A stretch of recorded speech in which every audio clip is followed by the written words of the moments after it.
Hello everyone, welcome back to my YouTube channel Mina kitchen blog. আজকে আমি তোমাদের কাছে সুজির একটা রসালো নরম তুলতুলে ভীষণই লোভনীয় স্বাদের একটা পিঠার রেসিপি শেয়ার করতে চলে আসলাম। আর এটা হচ্ছে সুজির মুগশলা পিঠে। খেতে তো অপূর্ব। আর তোমরা এটা ট্রাই না করলে কিন্তু বুঝতেই পারবে না এটা খেতে কতটা টেস্টি হয়। তাহলে তার আগে দেখতে হবে আজকের আমার এই রেসিপিটা। তো সবার প্রথমে আমি এখানে একটা নারকেল গ্রেট করে নিয়েছি। এভাবে আমি নারকেল সুন্দর করে গ্রেট করে নিয়েছি। আর এরপরে এখন আমি এতে দিয়ে দিচ্ছি সামান্য পরিমাণে লবণ। লবণের পরিমাণটা এখানে বেশি দেওয়া যাবে না, ১ চিমটি দিলেই হবে। লবণ দিয়েছি আর তারপরে দিয়ে দিলাম এখানে ২ চামচ চিনি। চিনি দেওয়ার পরে দিয়ে দিচ্ছি এখানে গুঁড়ো আমুল দুধ। আমুল দুধের গুঁড়ো দিয়ে এখন আমি চামচ দিয়ে ভালো করে নারকেলের সাথে মিক্সচার করে নিচ্ছি।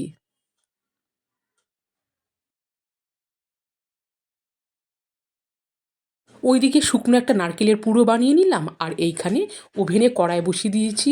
আর তার সাথে এখানে দিয়ে দিচ্ছি ১ বাটি সুজি। ওভেনের আঁচ মিডিয়ামে রেখে আমি সুজিটাকে হালকা করে ফ্রাই করে নিব। আর এইখানে যাতে খেয়াল রাখতে হবে সুজির রং যাতে লালচে না হয়।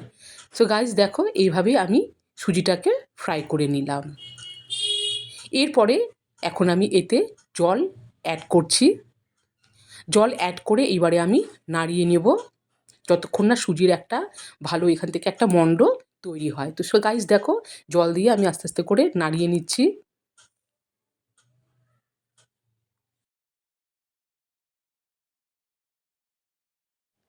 এরপর আমি এখন আবারও সামান্য পরিমাণে লবণ অ্যাড করলাম এই সুজির মধ্যে। লবণ অ্যাড করার পর আমি এখন নাড়িয়ে নিচ্ছি। আর সুজি কিন্তু এখানে দেখে বুঝতে পারছো একটা দলা এখানে আমি করে নিলাম। সো গাইস এখন আমি এই সুজিটাকে কিছুটা ঠান্ডা হওয়ার জন্য রেখে দিলাম।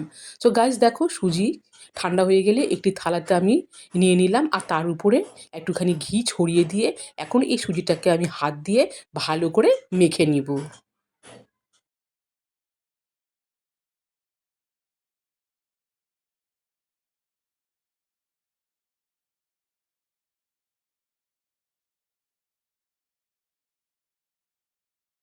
এভাবে সুজিটাকে ভালো করে মেখে আমি এখন এই সুজি থেকে একটা একটা করে এভাবে লেচি আমি গোল করে নিব।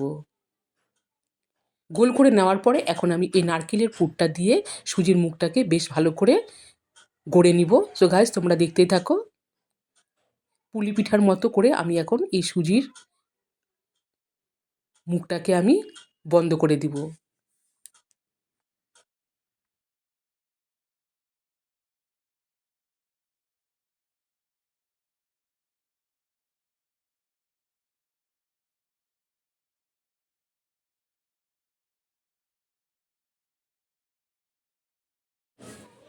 সো গাইস দেখো আমি একটু ডিজাইন করে এইভাবে একটা শেপ করছি, তৈরি করে নিচ্ছি। আর এই দেখো মুগশলার পিঠার এই ডিজাইনটাও রেডি। ঠিক পরেরটাও আমি এভাবেই করে নিব।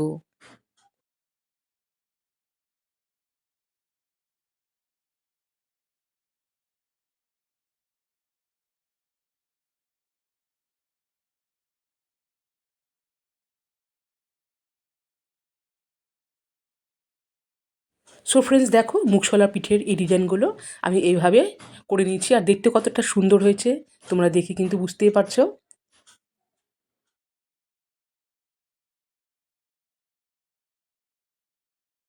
এরপরে ওভেনে কড়াইয়ে আমি সোয়াবিন অয়েল দিয়ে দিয়েছি। তেল গরম হয়ে গেলে মিডিয়াম আঁচে রেখে আমি এই মুগশলার পিঠাগুলোকে বেশ ব্রাউন করে ভেজে তুলে নিব।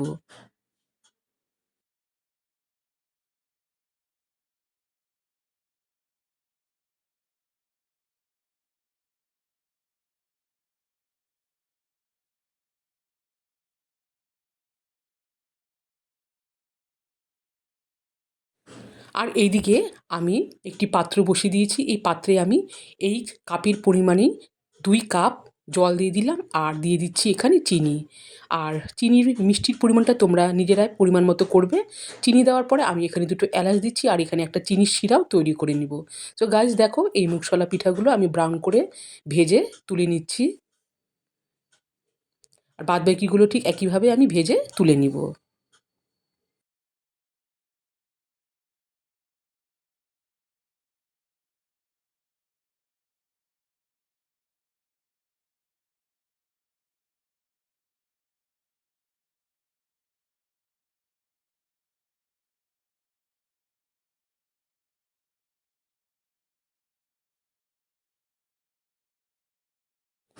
সব মুগশলা পিঠাগুলো ভাজা হওয়ার পর এইখানে চিনি শিরাটাও কিন্তু ঠান্ডা হয়ে গেছে। এইবারে আমি এই চিনি শিরার মধ্যে এই মুগশলা পিঠাগুলোকে দিয়ে দিচ্ছি।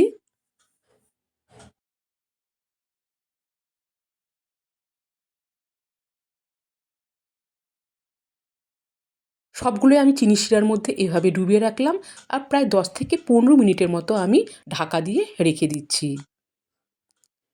সো ফ্রেন্ডস, 15 মিনিট পর ফিরে আসলাম আর দেখো এই মুগশলা পিঠাগুলো কতটা সুন্দর এবং লোভনীয় হয়েছে।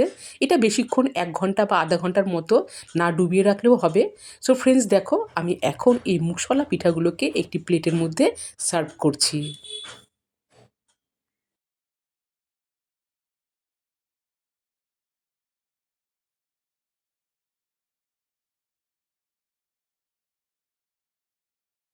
আর একটা মুগশলা পিঠে আমি দেখো বন্ধুরা হাত দিয়ে ছিঁড়ে দেখাচ্ছি, এতে কতটা নরম এবং তুলতুলে হয়েছে, ভীষণই ভালো লাগে খেতে। তো বন্ধুরা, আজকের এই মুগশলা পিঠাও রেডি। সুজির এই মুগশলা পিঠাও রেডি। তোমরা চাইলে এটাকে কিন্তু তেলে না ভেজেও এটাকে তোমরা ভাপিয়েও নিতে পারো, ওটাও খেতে কিন্তু ভীষণই ভালো লাগে। তাহলে বন্ধুরা, আজকের এই রেসিপিটা কেমন হয়েছে তো প্লিজ আর কি বলবো, কমেন্ট করে অবশ্যই জানাবে। আর যারা এখনও আমার চ্যানেলটিকে সাবস্ক্রাইব করোনি প্লিজ ঝটপট করে সাবস্ক্রাইব করে দিয়ে পাশে থেকো। সো গাইস, আজ এ পর্যন্তই। টাটা, সবাই ভালো থেকো, সুস্থ